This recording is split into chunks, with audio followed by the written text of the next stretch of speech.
Hi guys, and welcome back to a new video. You may notice that I'm not in my usual filming space, and that is because I'm filming a vlog. So is my hands a little bit shaky? That's because I'm holding it right now, and I think I will need to get a solution for that soon. So I found these chestnuts just lying on the ground on my way home, and I just had to pick them up. So I got two, and I'm going to put them on my bookshelf. I don't know how they look, because it's just two.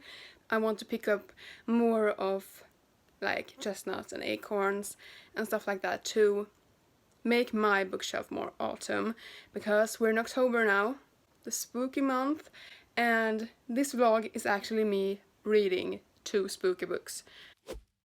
So I put them on my bookshelf, and that doesn't look very great if you ask me, so I will probably change it later, or if I get more maybe it will look nicer. But I'm like thinking like a glass jar or something to put like multiple acorns and chestnuts in, like I said, to make my bookshelf more autumnal.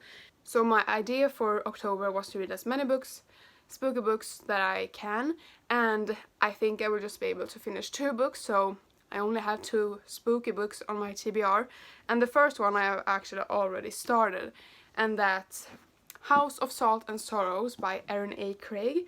I have actually read quite a lot of this book already, and sorry if you heard anything in the background, it was a truck driving by, but I'm on page 143, chapter 16, and I'm really enjoying it so far.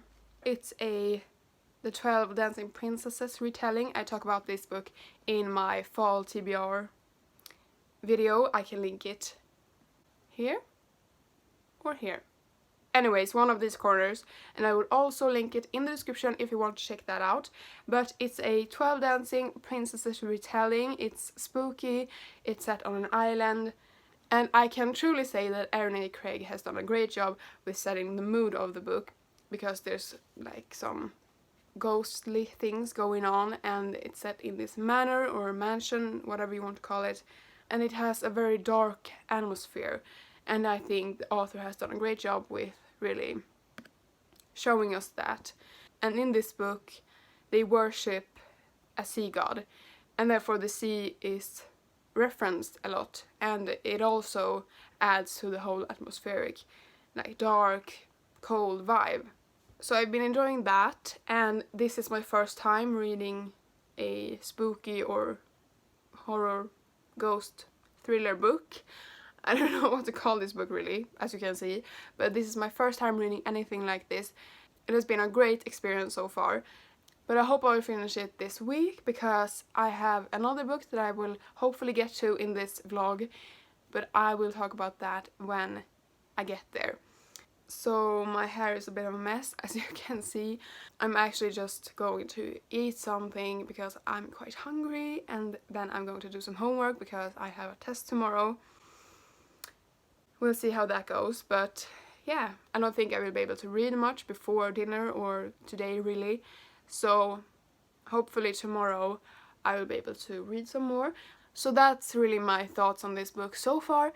I enjoy the main character very much. Her name is Annalie, and I think I can say this because it's like in the synopsis, but the book really explores the themes of grief and mourning, because when this book starts they have recently lost someone who was very close to them, and after that we get to read a lot about their traditions on this island and the whole mourning process, which was very interesting actually. And if you have read this book and you watched the intro, and if you paid attention, I mean, you can always go back later and watch it again, but I had a black ribbon around my neck, because 3 characters in this book actually wears black ribbons around their necks. I won't tell you why, because it was kind of funny and interesting to read about why they did that. It's like a whole part of the mourning process, and like it's not a big deal, but it's a little reference if you have read the book. And if you read the book, let me know in the comments what you thought of it. I will of course tell you my rating and what I thought of it when I have finished it, but as of now, like, I'm almost halfway through, and maybe a third way through actually, and I am really enjoying it. But before we go further into this video, I'm just going to say that please like this video and comment what you thought of this book if you have read it, and please consider subscribing. But with that said, I'm going to eat some food and I'm going to do some homework, and I will see you guys like in the next clip. So it hasn't been long since I last updated you, and I haven't really read any more. I've read like 2 chapters more or something, but I'm really enjoying it still, and I don't really have that much of an update. I'm hoping that I'm going to read like 100 pages more today, but I don't think that will be possible because I'm quite tired, and I'm actually going to finish a YouTube video right after I film this. It's the 5 overhyped books I didn't like. It will be linked in one of these corners. I have to remember which, but one of these corners, I think it's this corner. But anyways, I'm hoping I will read some 100 pages or something. It may be closer to 50 more pages than 100 more pages read today. Either way, it would be great to read some more, and I'm hoping that I will finish it this weekend, but we'll see about that, because I have a book that I'm going to read right after this, which is also very spooky and scary. It's a thriller, and it's set in Sweden. So that made me really intrigued to pick it up. So I'm still really enjoying the book. It's gotten more of a mystery book now, because the main character is trying to find out why all of the things is happening to her family. It's really interesting, and I really like the atmosphere, like I talked about in the last clip. It's still really spooky, but like I said, I'm trying to read like a chunk of it at the same time so I can really get into the book, because when I read a little now and a little then, like maybe 2 chapters a day, I forget and I lose all the like atmosphere feeling that I'm building up whenever I read the book. So I think it would be great for me to just sit down and get a lot of reading done. But I've had school today, so I'm quite tired and hungry, so I will eat some food right now, but I just wanted to update you guys. But I'm trying to get more like comfortable with filming vlogs, so that's why I'm speaking to you now and updating, even though I haven't read that much. But I just had a Q&A on Instagram. It's me talking for the first time on that platform. But yeah, follow me on Instagram if you haven't yet. I will try to do more Q&As on Instagram, because I think it's a great way to connect with everybody on that platform, because it's such a great community. But yeah, I'm going to finish that video right now. It will already be up when you see this video, so you can click the link below or in one of these corners, like I said, to get to that video. But watch this first. Don't skip out on this video.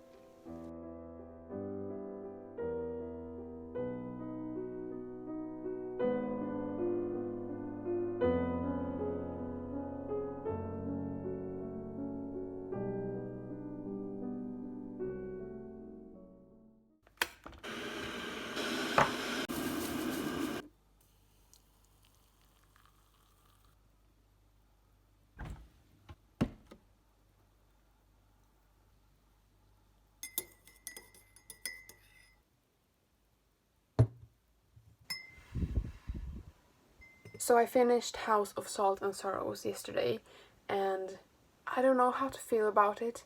If you follow me on Instagram or Goodreads, you may have already seen my review of this book. It's just a small review, doesn't contain spoilers or anything, it's just my thoughts after I finished the book. So I gave this book 4 stars, because it really was a good story. Like, I loved this book so much, but not for the reasons that I thought I would love it. Because I don't know if you have read any reviews of this book, but so many people told me or wrote in their reviews that this was so scary that they couldn't read on, that they had to put the book down, like it was horrifying. But I didn't find this book scary at all. It kind of disappointed me in that region, but like all the other things in this book, like I love the characters, I love the atmosphere. I think the author did a great job with building the scenery and the characters. Yeah, I really liked Annalie as a main character. I think that Annalie really represents everything I love in a character. She was very curious and wanted to find things out for herself, and she always wanted the best for everyone else, and I just really liked her as a main character, and I really loved all her sisters as well, even though I found some of them very obnoxious. I think this book really deserves a 4-star rating from me, just because everything else in this book I adored. I loved the setting, the characters, the atmosphere. Her writing was really beautiful, and this was a real page turner for me. Not because of the horror or scary stuff, but because of her writing, and I wanted to know more about these characters that I was getting to know. So I will definitely pick up more of her work in the future, because I really enjoyed my time reading this book. But it wasn't scary at all, and I don't know if I'm just more tolerant to scary stuff. And I don't know why the things in this book didn't scare me, because on paper it is scary stuff. It's like ghosts, paranormal stuff. It could be very gory, very detailed. I wrote about this in my review, but I guessed the bad guy in the beginning, like 2 chapters in or something. So nothing really surprised me. Like, there was a plot twist in like the middle, and I kind of guessed that right. So nothing really surprised me, but then again, I really enjoyed just feeling the atmosphere and the beautiful writing. So I still loved it, but not because of the scary parts and not because it's a thriller book. I just really enjoyed all the fantasy aspects and all the talk about sea and everything like that. Yeah, 4 stars. I really enjoyed it. I will definitely pick up her other books in the future. And this was a very satisfying read as well, because I really liked the ending of this book. It was very heartbreaking, but it was bittersweet. Immediately after I finished this book, I didn't come to talk to you guys. Sorry. I started my next read for October, which is Stallo, or Stallo in English. It's a thriller, mystery, horror book. I can't remember the name of the author, but it's a Swedish author, and I'm reading it in Swedish, but it is available in English if you want to pick it up too. But it's a horror thriller set in Sweden, and there's kids that becomes abducted by trolls and mystical creatures of the woods. And I haven't gotten to the kidnapping. I haven't gotten to that part yet, and that's really no surprise because I have only read 1 chapter of it so far. So far, so good. Like, it's fine. We just got a lot of description of the woods, and we follow a kid's perspective. I will definitely update you guys throughout my reading process. But one thing that I think is great is that I'm reading this on Storytel, which is a app for audiobooks and ebooks, and the book that I'm reading right now, Stallo, is on Storytel, which was very fortunate for me because there's both an ebook version and an audiobook version.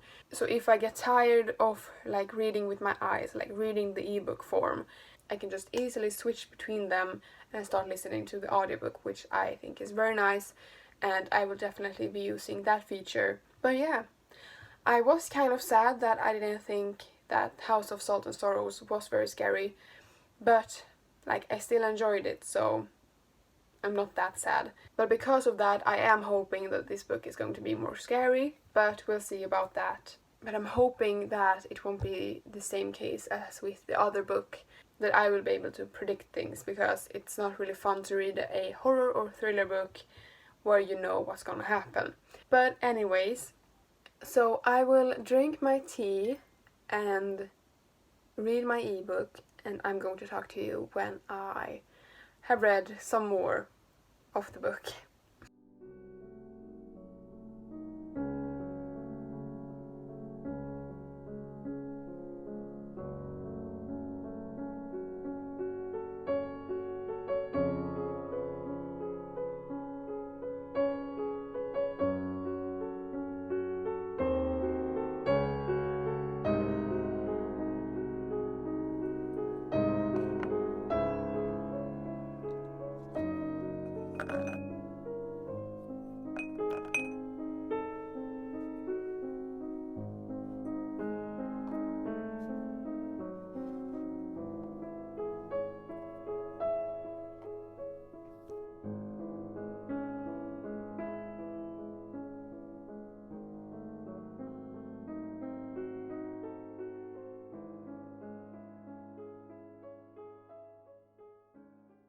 Hello again. So I actually did something with my shelf for once, because that pile of chestnuts on my bookshelf drove me crazy.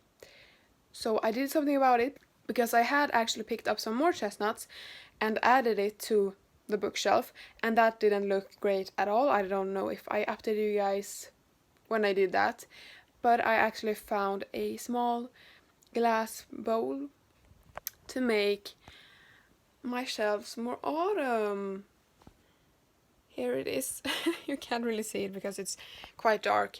It's actually very gloomy today and it has rained a lot, but I wanted to update you guys on my reading and also on my bookshelf, because I also found these cute leaves on my way home someday, and I wanted to pick them up and put them on my bookshelf. And then I have recently bought some new washi tape, so I just taped it onto my bookshelf, and I thought it looked quite cute. I don't know. It would probably fall off anytime, but yeah. I don't know if you have paid any attention to my bookshelf at all during this vlog, but I have actually redone my bookshelves a bit. I have switched places with books, just to make room to my skull over there, and I actually put like my origami and self-made bookmarks in there just to have them stored, and I also have my other bookmarks beside the skull. So like I said, I wanted to update you guys on my reading. I am like 8 hours into the audiobook and ebook of Stallo, the book that I'm currently reading, because I finished My Plain Jane recently, and a review is up on my Goodreads and my Instagram. Follow me there, by the way. And after I finished listening to that, I immediately started listening to the audiobook as well as reading the ebook, because it's so damn long. I knew that I had to listen and read if I wanted to get it done by the end of October. So it's getting more interesting. We are getting to know a lot more of these creatures and the mythology about them, as well as all the main characters and the characters surrounding them. And I feel like a lot of plot things is about to go down, which makes the story much more interesting. And well, I have like 8 hours left, 9 hours left on the audiobook, so I have a lot to go. I haven't even gotten, or maybe I have gone halfway, I'm not really sure, but I am finding it really interesting. I don't read a lot of books from male authors, and I also don't read many books from that period of time, like the early 2000s, and I don't read a lot of adult books from this period. I mean, I have read like YA dystopians or YA romance, supernatural books from that era, but I have not read a book like this from that time, and especially not from a male author, because one thing that really surprised me is that the author describes a sexual assault from the male character's point of view. The male character commits a sexual assault on a woman, or they were teenagers at that time, and he talks about this party and that the character was really drunk and that he started like hitting on this girl and kissing and touching her, and the author used words like he used his hands roughly on the girl, like he wasn't gentle or anything, and also that the girl didn't really like it. And the author just wrote about that and didn't really address it. It wasn't like this was a very important part of the plot. It just happened and it wasn't addressed. And I don't know if the author wanted to provoke something in the reader, or if he just wrote this male character as he sees male characters in real life. What I mean by that is that he kind of mirrored how he sees men in real life and wanted to have that as a part of this book. I can't really tell if it was a good thing of the author to write about this, or if it was unnecessary just because it wasn't addressed and there was no aftermath after that. He just got home from the party, or he actually got kicked out by some girls that saw this and didn't like him. Like, the male character didn't see anything wrong in this, so I don't really know. It can't just be that he sees men and wants to portray them in his book as he sees them and as many other people sees men. So that could be a thing, but I don't know, it was very sudden and it really took me by surprise. Yeah, I just wanted to have a discussion about that. But besides from that, the book is good. It is slow, but I am getting my way through it. It's taken some time, like I said, but I think I will finish the book this week. But here's the deal. I am actually finishing this vlog right now. I am saying goodbye to you all. I'm ending this vlog because I am going away next week and I will not have Wi-Fi or anything to upload or vlog or edit a video when I'm away. But I do hope you like this video. Leave a like, a comment and subscribe, and I am planning on vlogging when I'm away, so another reading vlog may be up soon in a couple of weeks or so. But yeah, so I will hopefully see you guys next Thursday. Don't forget, put on the notification bell if you don't want to miss any videos, and I'll see you guys next time. Bye!